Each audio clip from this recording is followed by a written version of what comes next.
Assalamualaikum warahmatullahi wabarakatuh. Mahasiswa semua yang saya cintai, hari ini kita akan membahas topik tentang praktek-praktek kolaborasi dalam pengelolaan sumber daya alam, khususnya untuk perikanan. Saya akan mengambil kasus di Jepang, di mana Jepang sangat terkenal dengan kolaborasi dalam pengelolaan sumber daya perikanan.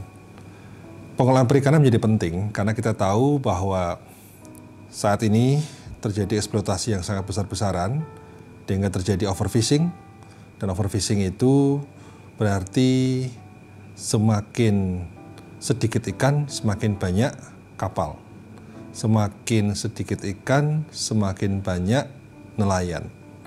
Ini adalah kondisi overfishing, sehingga yang tadinya orang sekali menangkap ikan mendapatkan 100 kilo, namun dengan kondisi overfishing maka setiap orang hanya mendapatkan 20 kilo, 30 kilo, dan sebagainya.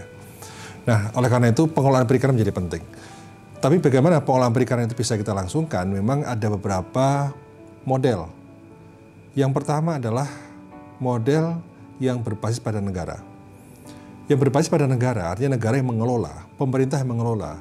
Itu dalam kondisi kalau memang kapasitas pemerintah kuat dan kemudian masyarakat dalam posisi lemah. Tapi kalau masyarakat itu dalam posisi kuat, pemerintah dalam posisi lemah, maka masyarakatlah yang sebaiknya mengelola, meskipun dalam skala yang tidak terlalu besar. Kalau dua-duanya lemah, serahkan pada swasta. Kalau dua-duanya kuat, itulah saatnya kolaborasi. Oleh karena itu kolaborasi ini bisa kita lakukan, salah satu teori menyebutkan pada saat pemerintah dan masyarakat dalam posisi yang kuat. Nah, ini adalah sebuah gambaran tentang tangga kolaborasi. Ya. Jadi kolaborasi itu levelnya sampai mana? Yang pertama adalah kalau kita lihat ujung yang paling atas, yaitu community control, itu berarti full pengelolaan ada di masyarakat. Kalau paling ujung instruktif itu full ada di pemerintah. Nah, oleh karena itu ada gradasinya bahwa pemerintah pun tidak semata-mata instruktif, tapi juga ada konsultatif, ya. Masyarakat pun tidak full community control, tapi juga ada informatif, ada advisory. Nah, yang tengah-tengah, di mana masyarakat dan pemerintah punya peran yang sama, itu disebut sebagai kooperatif. Anda kalau sering mendengar istilah co-management, itu kira-kira adalah pengertiannya ketika pemerintah dan masyarakat mengelola dengan bobot peran yang sama. Nah, kalau kita lihat lagi, mahasiswa semua, saya akan menjelaskan tentang bagaimana praktek perikanan di Jepang. Praktek perikanan di Jepang itu sebenarnya dimulai dari zaman Edo, ya, di mana Edo mengeluarkan sebuah peraturan yang disebut dengan Urahou. Urahou itu adalah seperti undang-undang desa yang mengatur tentang bagaimana penangkapan ikan. Jadi dulu sebelum adanya Urahou, masyarakat beda kecamatan atau beda cho itu menangkap lintas kecamatan seringkali terjadi konflik. Karena sering terjadi konflik lain, oleh karena itu Urahou dikeluarkan agar konflik mereda. Desa nelayan di sebuah desa hanya boleh menangkap di desa itu. Nelayan sebelah hanya boleh menangkap di nelayan sebelah, artinya dia hanya boleh menangkap di teritori mereka. Nah, kemudian pada Meiji terjadi perubahan karena Meiji pada tahun 1874 mencoba untuk membatalkan Urahou tadi, bahwa nelayan kembali dibebaskan untuk menangkap ikan di mana saja. Nelayan boleh menangkap ikan di mana saja. Oleh karena itu yang terjadi apa? Yang terjadi adalah konflik yang sudah diatasi dengan adanya Urahou, kemudian muncul kembali. Karena orang bisa menangkap ikan di mana saja.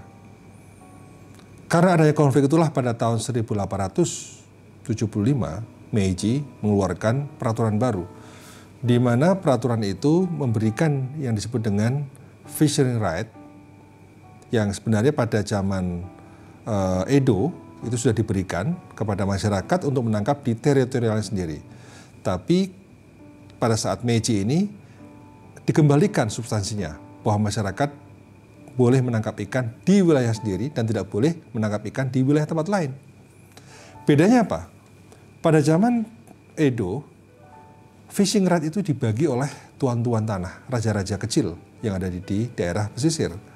Tapi Meiji berpikir lebih modern. Karena apa? Karena dia mencoba untuk mengatur agar fishing right itu dikelola oleh Fisheries Union, ya, oleh organisasi nelayan. Oleh karena itu organisasi nelayan dibentuk. Organisasi nelayan dibentuk dan kemudian tugasnya mengatur fishing right itu. Nah, lama-lama kemudian fishing right itu yang dikelola oleh nelayan dan melalui Fisheries Union, melalui organisasi nelayan menjadi established, menjadi mapan. Setelah mapan, organisasi nelayan atau Fisheries Union itu berubah menjadi koperasi perikanan. Sehingga kalau kita tahu bahwa Gyogyo Gyogyo itu perikanan, koperasi perikanan itu adalah evolusi dari organisasi yang ada. Jadi yang pertama kali organisasi mengelola sumber daya, mengelola ikan, kemudian berkembang, mengelola ekonomi, mengelola bisnis. Jadi koperasi itu muncul setelah adanya organisasi perikanan yang kuat.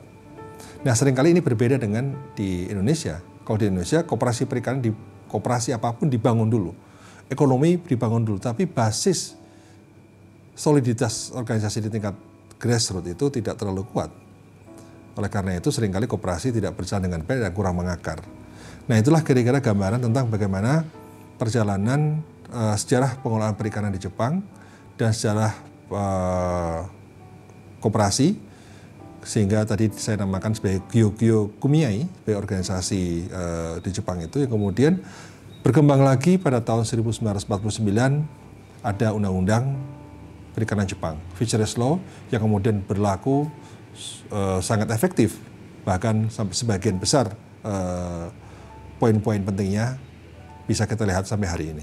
Nah, ketika kita bicara tentang model pengelolaan perikanan di Jepang, maka komponennya akan sangat banyak.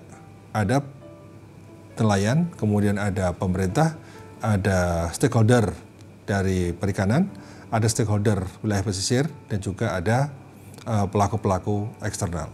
Nah, istilah co-management terbangun.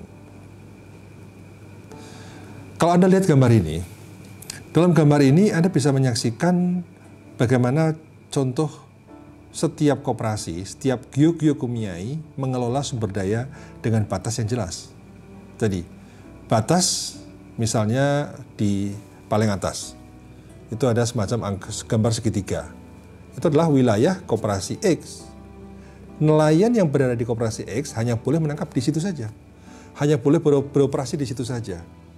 Turun lagi, ada sebuah daerah di mana tadi demarkasinya clear. Bagaimana cara mengukur dengan garis demarkasi itu? Demarkasi itu sifatnya imajiner. Semua menggunakan titik ordinat, sehingga tidak ada batas fisik. Nah, dengan adanya pengaplian jelas ini membuat nelayan yang berada di wilayah tersebut merasa nyaman. Karena apa? Karena akses kepada sumber daya dijamin. Kedua, semua dikelola oleh koperasi yang berada di tempat itu. Dan yang ketiga, keberlanjutan juga tercapai. Kenapa keberlanjutan tercapai? Keberlanjutan tercapai karena mereka memperhatikan masa depan berbasis pada keyakinan bahwa laut adalah masa depan mereka. Laut adalah untuk anak cucu mereka. Kalau misalnya laut itu rusak, siapa yang rugi? Yang rugi adalah dia dan anak cucunya. Karena itu dia akan mati-matian mengelola itu. Nah, dengan bekal fishing right, jadi masing-masing nelayan itu kalau mau menangkap ikan harus punya namanya fishery right. Fishery right itu hak nelayan. Nah, fishery right di Jepang itu ada yang namanya common fishing right, ya. Kemudian set net fishery right, ada lagi namanya demarcated fishery right. Itu adalah 3 bentuk fishery right. Ini adalah semacam hak yang dimiliki oleh nelayan untuk menangkap ikan. Common fishing right itu adalah ada 3 tipe. Pertama adalah littoral fish, kemudian alat tangkap tetap yang kurang dari 27 meter berupa set net, ya. Kemudian juga ada jaring pantai.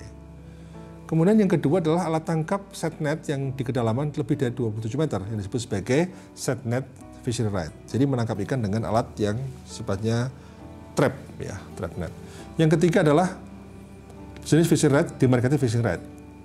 Itu diberikan untuk areal laut tertentu seperti untuk perikanan budidaya. Nah, ini contohnya kalau Anda lihat contoh contoh budidaya laut di sana. Nelayan itu memiliki demarcated fishing rod. Jadi mereka beroperasi di sana karena apa? Karena mendapatkan hak yang diberikan oleh koperasi. Ini bentuk kapal pada saat kapal itu keliling untuk memberikan pakan kepada ikan-ikan yang ada di karamba. Nah, ini mereka mengontrol kondisi sumber daya ikan, sumber daya laut dengan menggunakan handphone. Ya. Ini terjadi kurang lebih 10 tahun lalu, sehingga sekarang lebih canggih lagi.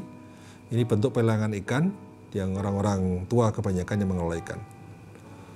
Nah, sekarang kita masuk pada bagaimana kolaborasi terjadi. Di Jepang ada yang namanya istilahnya Sea Area Fisheries Adjustment Committee atau SAFAC. Jadi adalah merupakan organisasi independen dari pemerintah, ya, dan disahkan di setiap prefecture dengan anggota 15 orang. 9 orang nelayan, 4 orang itu ahli, dan 2 orang itu adalah pemerintahan. Jadi organisasi ini organisasi yang terdiri dari beberapa unsur, sekali lagi unsur pemerintah, unsur nelayan, serta unsur ilmuwan. Tapi yang menarik apa? Yang menarik adalah bahwa jumlah nelayan lebih banyak daripada yang lain. Ini menunjukkan apa? Kalau kita voting, siapa yang menang? Nelayan akan menang. Organisasi inilah sebagai organisasi kolaboratif yang punya fungsi bagaimana memformulasikan, ya, dan kemudian menyiapkan perencanaan pengolahan perikanan secara lebih komprehensif. Kemudian melakukan public hearing untuk mendengar aspirasi nelayan. Kemudian untuk memberikan rekomendasi agar pemerintah gubernur, pemerintah prefecture itu mengeluarkan fishing rod. Kemudian yang ketiga, bagaimana mengatur pengoperasian aktivitas perikanan di sana, serta menyesuaikan rencana-rencana setelah ada berbagai perubahan dari sumber daya alam. Nah, kalau kita lihat bahwa SAFAC itu merupakan bentuk dari co-management. Jadi co-management body yang ada di Jepang dalam perikanan itulah SAFAC. Ini contoh konkret. Ya. Ini kira-kira gambaran dari keterkaitan antar pemerintah dengan koperasi. FCA itu adalah koperasi, dan SAFAC adalah jembatan antar koperasi dan pemerintah, karena semua tergantung dari SAFAC ini. Ikan berapa yang boleh ditangkap dan lain sebagainya, itu SAFAC yang akan menentukan. Nah, sebagai contoh adalah Kagoshima. Ini tempat saya dulu kuliah. Ini adalah Kagoshima Prefecture, khususnya di Satamisaki, ya. Satamisaki itu sebuah kota kecil di provinsi Kagoshima. Mereka mengatur bagaimana peran pemerintah dan juga peran koperasi atau peran kelompok nelayan. Misalnya, untuk manajemen sumber daya perikanan, untuk konservasi pengolahan perikanan, siapa yang menentukan? Ternyata pemerintah. Kemudian untuk propagation of fishery resources, untuk bisa meningkatkan stok jumlah ikan, tugasnya pemerintah. Kalau kita lihat dari sisi fishing effort, siapa yang mengatur tentang musim menangkap ikan? Ternyata itulah pemerintah mengatur, masyarakat mengatur, artinya diatur bersama-sama. Siapa yang mengatur tentang batasan alat tangkap? Apa yang boleh, tidak boleh? Itu adalah tugasnya dari FCA, Koperasi Nelayan. Kemudian mengatur ukuran kapal, itu pemerintah yang ngatur. Mengatur tentang ukuran alat tangkap, itu adalah nelayan. Mengatur tentang jumlah hari dia menangkap ikan, itu urusan nelayan, urusan koperasi. Kemudian jumlah jam per hari, itu urusan koperasi. Kemudian ukuran penangkapan, itu urusan koperasi. Begitu pula urusan tentang berapa jumlah tangkapan per hari, itu juga urusan koperasi. Nah, bagaimana juga manajemen fishing ground, manajemen di pesisir itu? Kalau kita lihat, bagaimana soal rotasi fishing ground, penangkapan ikan, pengolahan ikan, itu urusan koperasi. Ya. Bagaimana memberikan perlindungan perikanan dari polusi, itu urusan pemerintah. Kemudian bagaimana perbaikan konstruksi artificial fish reefs, kemudian terumbu buatan dan sebagainya adalah pemerintah dan koperasi. Kemudian bagaimana soal monitoring itu urusan dari koperasi. Jadi punya pembagian yang jelas, mana peran pemerintah, mana peran koperasi. Ini harmonisasi ini sangat bagus sekali untuk bisa menciptakan sebuah kolaborasi yang ideal. Jadi apakah mungkin kolaborasi di perikanan di Indonesia bisa terjadi? Nah, kita harus kaji. Karena co-management di Jepang sukses karena berbagai faktor. Karena adanya historical capital, faktor-faktor historis yang begitu panjang, sehingga saya harus menjelaskan mengapa perikanan atau fishing right dikelola sejak zaman Edo, sejak zaman Meiji dan sampai sekarang. Ya. Kemudian unsur hukum, fishing right itu adalah amanat undang-undang perikanan Jepang. Peran koperasi itu adalah amanat undang-undang perikanan Jepang. Fishing right dikelola oleh koperasi itu amanat undang-undang perikanan Jepang sehingga memiliki basis legal yang kuat. Bagaimana kolaborasi intercipta, bagaimana peran koperasi ini bisa lebih maksimal. Tapi mereka juga punya sumber daya yang luar biasa lagi, sumber daya manusia. Yang di dalamnya ada unsur budaya. Lebih spesifik lagi adalah adanya social capital yang kuat, berupa trust antar nelayan. Trust ini saya kira sangat penting sekali. Kenapa penting? Karena trust ini sebagai basis untuk kolaborasi. Tidak mungkin orang berkolaborasi tanpa trust, tanpa rasa saling percaya. Nah, kemudian yang terakhir adalah tentang institutional capital. Jadi mereka sudah men-set up sebuah institusi, sebuah kelembagaan yang membuat co-management ini bisa berlangsung dengan baik. Jadi demikianlah kira-kira gambaran tentang praktek pengelolaan perikanan di Jepang yang bisa menjadi inspirasi bagi pengelolaan kolaboratif di Indonesia. Terakhir, saya menyampaikan bahwa sebenarnya Jepang dan Indonesia ada kemiripan, sama-sama berbasis pada komunal, sama-sama memiliki sumber daya pulau yang luar biasa, sama-sama memiliki potensi perikanan yang luar biasa. Nah, sekarang tinggal bagaimana kita mampu men-set up kelembagaan yang bisa menjamin terjadinya kolaborasi secara mantap yang ada di wilayah pesisir ini. Terima kasih. Assalamualaikum warahmatullahi wabarakatuh.